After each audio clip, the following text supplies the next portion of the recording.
Bonjour à tous et à toutes. Donc ce matin, je voulais vous faire une petite vidéo sur la peur.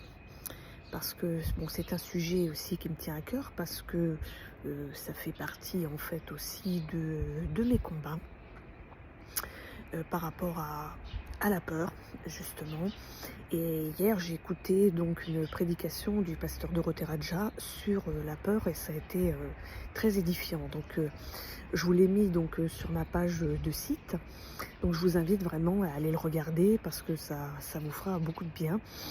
Et donc elle explique parfaitement du coup ce que c'est que la peur.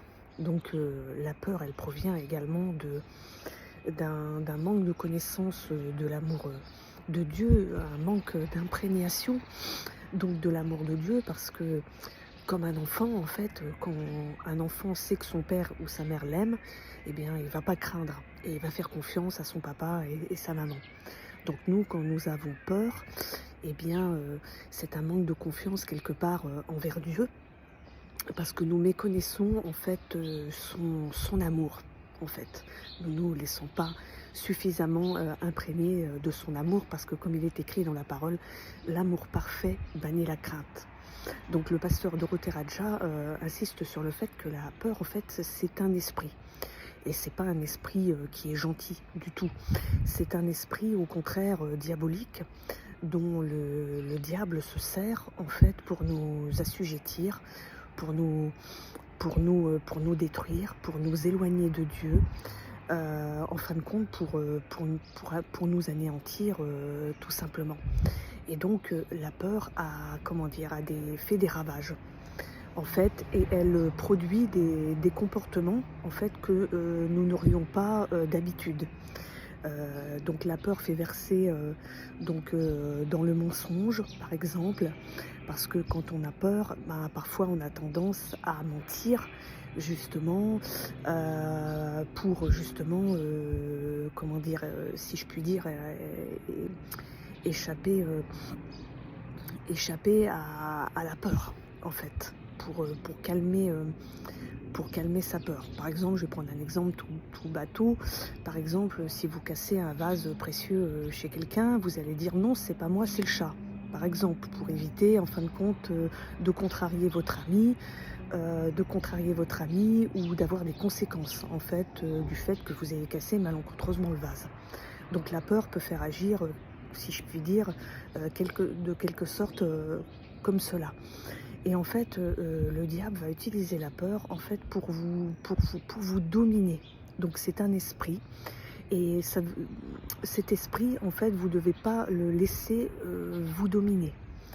Mais au contraire, vous devez lui résister. Ça ne veut pas dire que vous aurez plus de peur dans votre vie, que la peur n'existera plus, parce que vous serez de toute façon confronté tout le long de votre vie à des peurs, en fait, à des peurs, mais les peurs ne doivent pas prendre le dessus sur vous.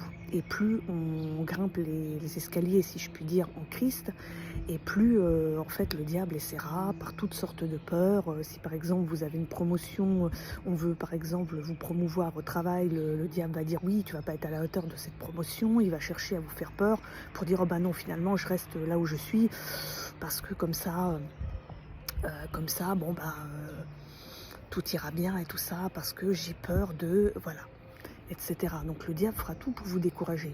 Mais en fait, vous devez résister à la peur. Et comment on résiste à la peur, en fin de compte, en se tenant ferme, assis sur la parole de Dieu, en fait, ce que dit la parole de Dieu.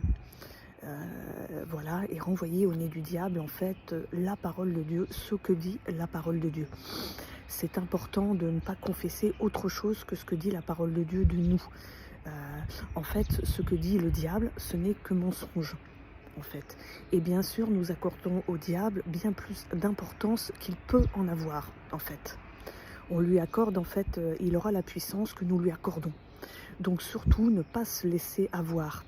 parce que il y a des gens qui sont saisis, pétrifiés par la peur en fait, et en fait ça bloque l'avancement. En fait, ça empêche d'avancer, ça empêche de prendre des décisions, ça empêche de progresser, ce qui fait que vous êtes là à stagner sur une marche et vous ne pouvez pas en fait envisager l'avenir, vous ne pouvez pas grimper la marche parce que en fait il y a la peur qui est là. Donc résistons-lui, il faut lui résister. Et votre Père Céleste qui est dans les cieux vous aime. Comptez sur lui, comptez sur son amour et regardez donc à Christ et pas aux circonstances. Ne vous fiez pas à vos cinq sens. Bonne journée et merci d'avoir écouté ce message. Au revoir et à bientôt sur Hello Lab.